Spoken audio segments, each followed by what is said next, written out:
Hello, Gary Stearman. Time for another Prophecy in the News Daily Update. It is January the 2nd of the year 2012, and the war games that have been taking place in the Persian Gulf and the Gulf of Oman are now winding down.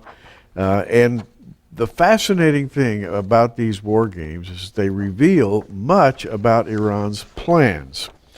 I'm holding here a Press TV release from several days ago. The Hormuz naval drill is a, quote, message to the West. It's called Valiat 90. That was the name of the war games that have been taking place.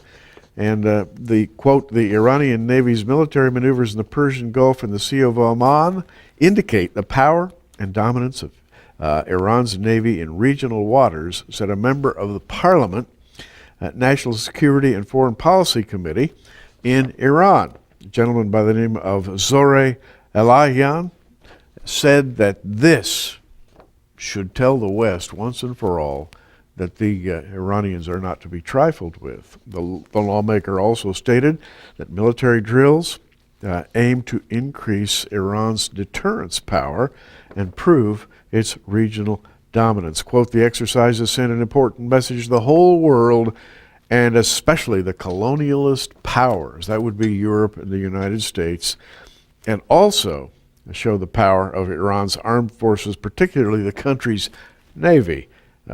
So there you go. On Saturday, December 24th, the war games called Valiat 90 started, a 10-day series of exercises, and of course they are winding down right now. I seriously doubt that the U.S. Fifth Fleet was very much worried about these war games.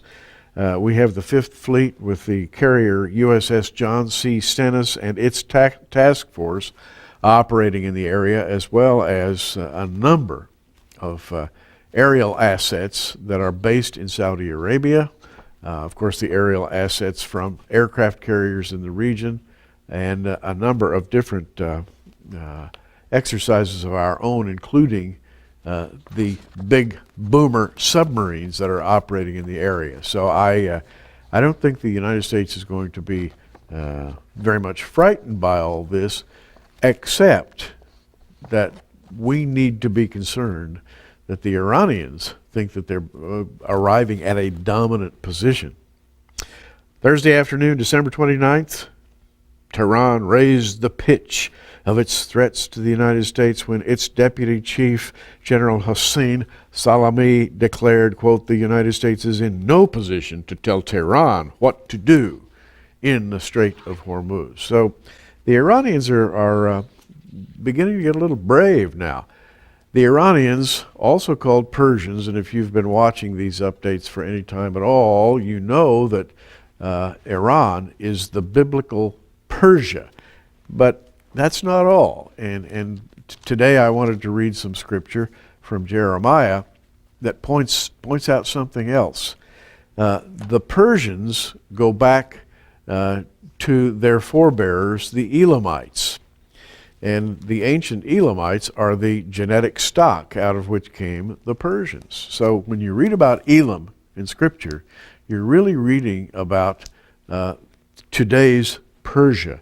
And Jeremiah has a prophecy which he specifically names as a latter-day prophecy. And I'm reading from Jeremiah 49:34. The word of the Lord that came to Jeremiah the prophet against Elam in the beginning of the reign of Zedekiah, king of Judah.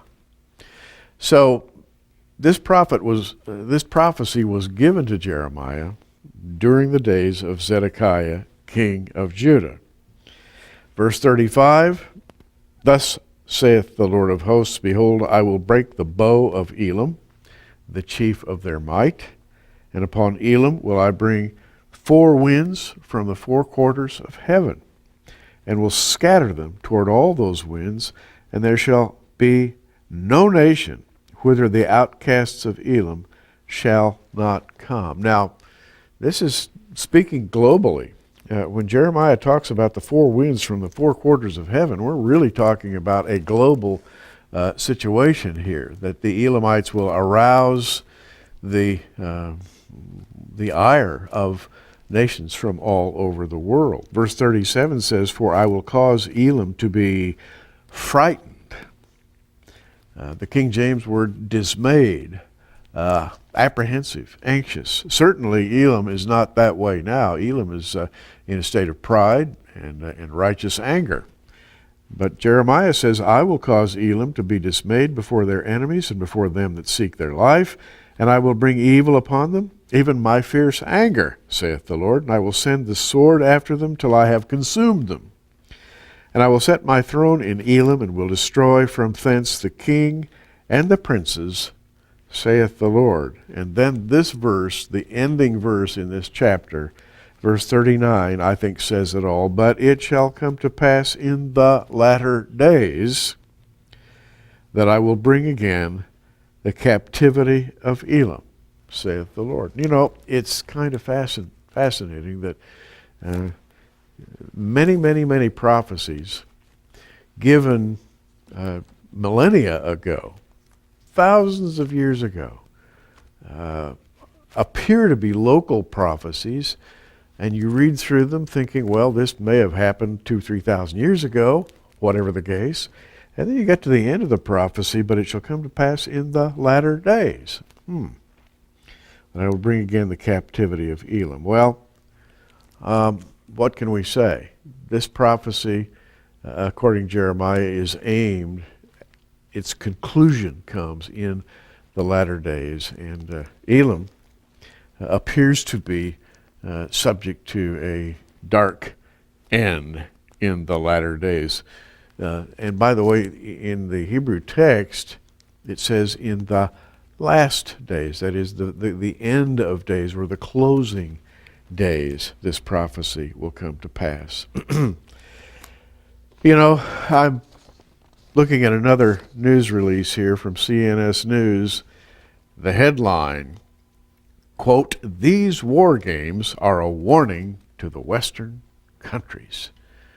Persia, Iran, the children of Elam, whatever you want to call them, have reached a state where they believe they can threaten the West, which I find quite fascinating because for decades now, prophecy scholars have been saying that the end times would be marked by an assault or an advance by Persia toward the West, and I believe we're seeing that right now.